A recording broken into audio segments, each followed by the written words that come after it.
Everyone, welcome back to the channel. आज फिर से एक नया क्वेश्चन मैं लेके आई हूँ, but this time it is not of physics, it's not of chemistry, it is of biology. Biology में आई थिंक मैं फर्स्ट क्वेश्चन डिस्कस करें या क्या फर्स्ट क्वेश्चन डिस्कस करें मैं बायोलॉजी का। अभी तक मैंने फिजिक्स के 4 क्वेश्चन, केमिस्ट्री के 2 क्वेश्चन मैंने डिस्कस कर दिए हैं, और अभी मैं एक पहला क्वेश्चन बायोलॉजी का डिस्कस करने जा रही हूँ, that is this one which is on your screen right there, and it's from Mendelian laws. इससे रिलेटेड आपके ये क्वेश्चन है, और दूसरा क्वेश्चन ये केमिस्ट्री का है जो मुझे डिस्कस करना है। बस देखते हैं कि अगर 10 मिनट से ज्यादा अगर ये एक्सीड करता है वीडियो, तो मैं ये केमिस्ट्री का क्वेश्चन इस वीडियो में डिस्कस नहीं करूंगी, दूसरे वीडियो में डिस्कस करूंगी। बट अभी ये क्वेश्चन डिस्कस करते हैं जो कि है बायोलॉजी का, from Mendelian genetics. Let's read this question. A certain plant homogeneous for seeds, okay, for yellow seeds के लिए ये homogeneous है। let me change the pen color and then I'll start। homozygous किसके लिए है? yellow seeded plants के लिए है। and red flowers crossed with plant homozygous for green seeds and white flowers। तो येलो सीड्स ये रही, और रेड फ्लावर्स के लिए जीनोटाइप ये हो गया। ग्रीन सीड्स के लिए स्मॉल वाई, और व्हाइट फ्लावर्स के लिए स्मॉल आर। इनका हमने क्रॉस कराया, F1 जनरेशन आई जो कि येलो सीडेड है, पिंक फ्लावर्स है। F1 generation was self to get F2 generation progeny. Assuming independent assortment of the two characters, how many phenotypic categories are expected for these characters in the F2 generation? अब यहाँ पे ध्यान देने वाली बात यह है कि जैसे हम जो dihybrid cross typical Mendelian वाला कराते थे, उसका रेशियो कुछ 9:3:3:1 आता था, जिसमें 9 और 10 का जो फिनोटाइप था वो पेरेंट के जैसा था, और ये रिकम्बिनेंट आए थे, है ना। तो उस हिसाब से अब हम लोग नेक्स्ट वाला देखते हैं जो कि ये है।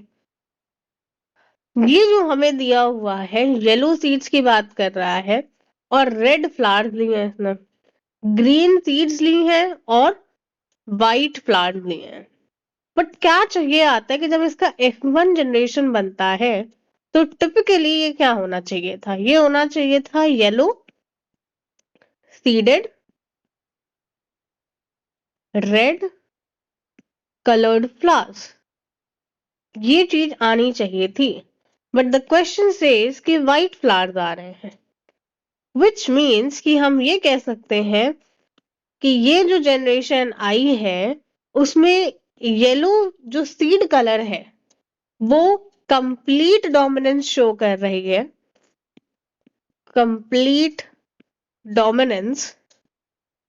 और कैपिटल आर स्मॉल आर जो है वो इनकम्प्लीट डोमिनेंस शो कर रहा है ना। अब हम इसका क्या कराते हैं, इसकी सेल्फिंग, जैसे हम typical Mendelian dihybrid cross में कराया करते थे, वैसे ही हम यहाँ पे भी करा रहे हैं। अब मैं चाहती हूँ कि आप बड़े वाले प्रोसीजर पे ना जाएं, जिसमें हम पुनेट स्क्वायर बनाते थे, फिलअप करते थे, और फिर जाके डिसाइड करते थे कि कैसे करना है। मैं चाहती हूँ कि आप एक काम करिए। आपने पता है कि जैसे मैं यहाँ पे रफ करके दिखाती हूँ, या देखो, आपको पता है कि जब एक हम लोग ने मोनो हाइब्रिड क्रॉस जब पढ़ा था तो उसमें क्या पढ़ा था? Capital T crossed with small T. First generation आती थी कैपिटल टी स्मॉल टी। जब हम इसकी सेल्फिंग कराते थे तो रेशियो, अगर हम जीनोटाइप रेशियो की बात करते हैं, तो वो क्या आता था? Capital T is to capital T small T is to small T. which is equals to 1:2:1. और phenotype आता था 3:1. ये वो चीजें थी जो हम मेंशन करते थे, ये आपको याद है? अब इसे यहाँ कंपेयर करो। अगर हम सिर्फ येलो वाले कैरेक्टर के लिए ये चीज देखें तो again the same ratio comes genotypically, और हमें क्या चाहिए? फिनोटिपिक कैरेक्टर चाहिए। तो भाई इस चीज को तो हटा ही दो, इस पे आ जाओ, है ना? तो ये क्या है? जो 3 वाला है, this is yellow seed, and जो एक है वो क्या है? ग्रीन सीड्स है। अब इसे हम रेड वाले के लिए बात कर लेते हैं, यानी फ्लावर कलर की बात कर लेते हैं। क्योंकि ये इनकम्प्लीट डोमिनेंस शो कर रहा है तो इसका फिनोटिपिक रेशियो भी 1:2:1 ही रहता है, यानी red is to pink is to white. ये है।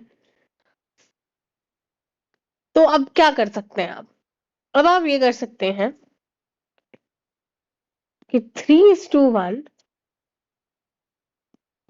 Multiply by 1:2:1। तो आप ये प्रोबेबिलिटी गेम खेल सकते हैं, यानी कि एक बार आपके पास पॉसिबिलिटी है येलो, रेड, या फिर येलो, पिंक,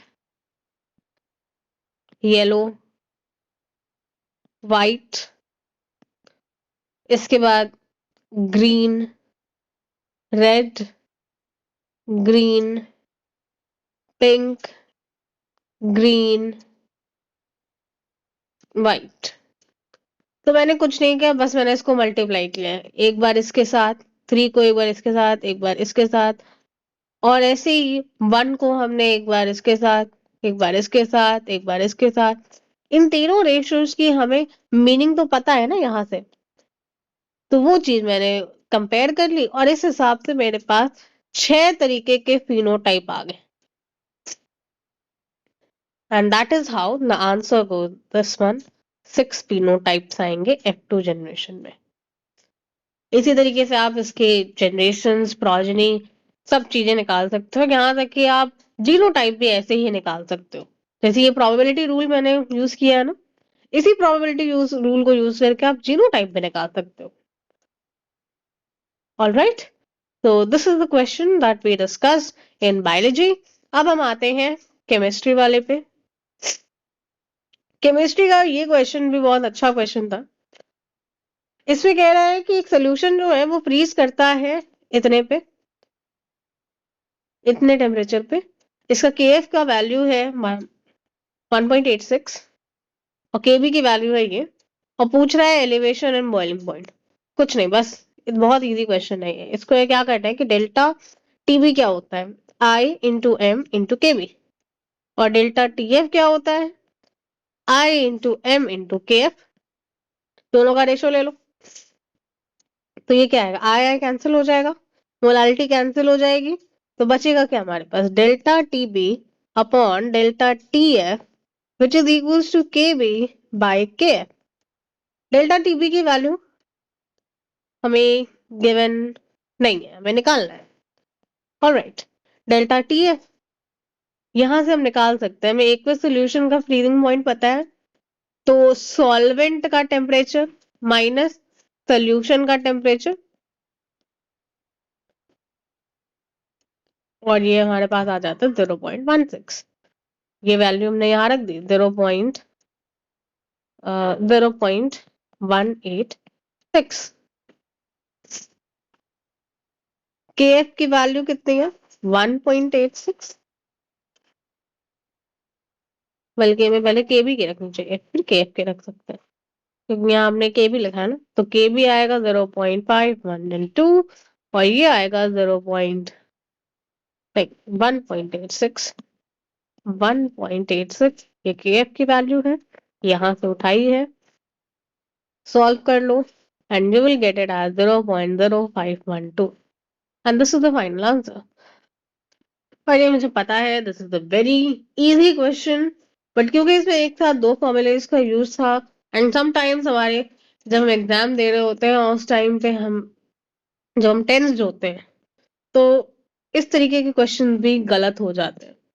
तो that is why I thought कि ये क्वेश्चन मुझे शेयर करना चाहिए आपसे, सो दैट कि आपको ये पता हो कि इस तरीके का इजी क्वेश्चन भी आता है। तो सिर्फ इजी ही नहीं, टफ भी आता है, और सिर्फ टफ ही नहीं, इजी भी आता है। So that's how we are done with the discussion of two questions in the same video. That is, one is of chemistry and one is of biology. And both the questions were something that you should learn from them.